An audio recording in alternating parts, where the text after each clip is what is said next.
Muchísimas gracias, Juliana, por esta información y nosotros vamos a cambiar de tema y un tema que realmente especialmente nos encanta en RPP y también aquí en Encendido. Se trata de la lectura. Les recordamos que desde el 23 de abril del año 1983 se celebra el Día del Libro y es por eso que en diferentes países del mundo durante todo el mes de abril se hacen diferentes actividades, pero hoy queremos promocionar y promover mucho más la lectura, sobre todo en los pequeños. ¿De qué manera es que podemos convertir la lectura en un gusto para los niños? Y saber también, ¿ellos lo comprenden o es solamente un tema de entretenimiento para ellos? Vamos a preguntarle todo esto a Romina Silmán, quien es gerente de marketing y comunicaciones de la editorial Planeta, a quien le damos la bienvenida. Gracias por estar con nosotros. Gracias, Sara. ¿Cómo estás? Pues contenta de tenerte y más aún de saber que puedes darnos algunos tips, sobre todo para todos los padres de familia, para que puedan promover la lectura desde sus más pequeñitos. Nosotros como editorial tenemos la firme convicción de que la lectura no debe circunscribirse al ámbito de la escuela, ¿no? Y por eso es que propiciamos espacios, encuentros entre los lectores y los libros. Las familias tienen una responsabilidad de convivir con los libros en casa. Creo que no hay mejor herramienta que acercar a nuestros hijos leyéndoles en voz alta, compartiendo lo que ha suscitado el libro en ellos, haciéndoles preguntas, respetando sus opiniones y no cerrar una única respuesta posible, ¿no? Romina, ¿cómo estás? Te saluda Noemí desde Cusco y es un placer poder tenerte porque ese es un problema para muchos papás. ¿Cómo hacemos que les guste a nuestros hijos la lectura? ¿Desde qué edad? Yo he visto a muchos papás que desde la barriguita no empiezan a leerle cuentitos. ¿Eso está bien? ¿Los niños comprenden? ¿Entienden? No hay que subestimar nunca a los niños, Noemí. Es importante, sí, que ellos escuchen a sus padres leerles. Creo que todo empieza, el amor por la lectura empieza escuchando, ¿no? Cuando los padres les leen en voz alta, cuando no solo les leen, sino les cuentan historias, mitos, historias familiares, todos estos relatos que para los niños resultan casi mágicos, ¿no?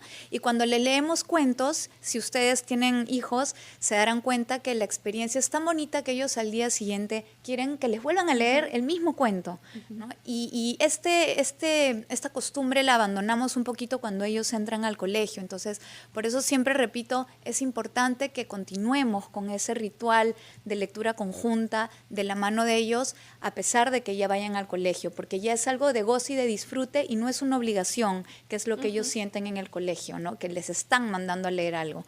En cambio, cuando nosotros les leemos o les proponemos una lectura, es algo más afectuoso. Relacionan la lectura con algo afectuoso, con algo de disfrute, de goce, de placer. Hay algo que has mencionado seguramente en alguna entrevista o en alguna conversación que hayas tenido y dijiste, un libro cerrado no existe, solo tiene vida cuando el lector lo abre.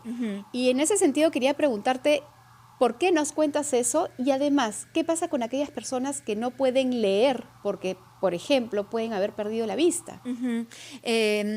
Digo esto porque efectivamente un libro cerrado no existe. La historia está ahí, pero es casi un artefacto, ¿no? Cuando el lector lo abre y le da un significado a leerlo, se convierte recién en un objeto con vida. Bueno, parece contradictorio, pero es así, ¿no? Y cada lector le da un significado distinto, porque los seres humanos somos distintos, leemos distinto, interpretamos diferente. Entonces hay muchas variantes de la misma historia, y esa es la magia de la lectura. Ahora, ¿qué sucede con las personas que no pueden leer, ¿no?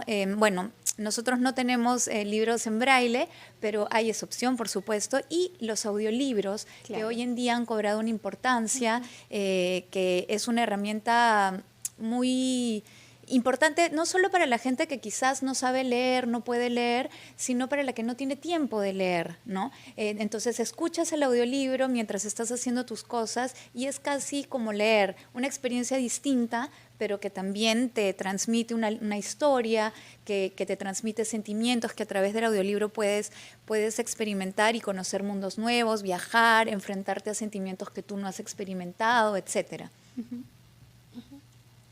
Romina, me pongo en el caso de un papá que de pronto no ha incentivado la lectura en su pequeño y ya cuando él es grande quiere hacerlo.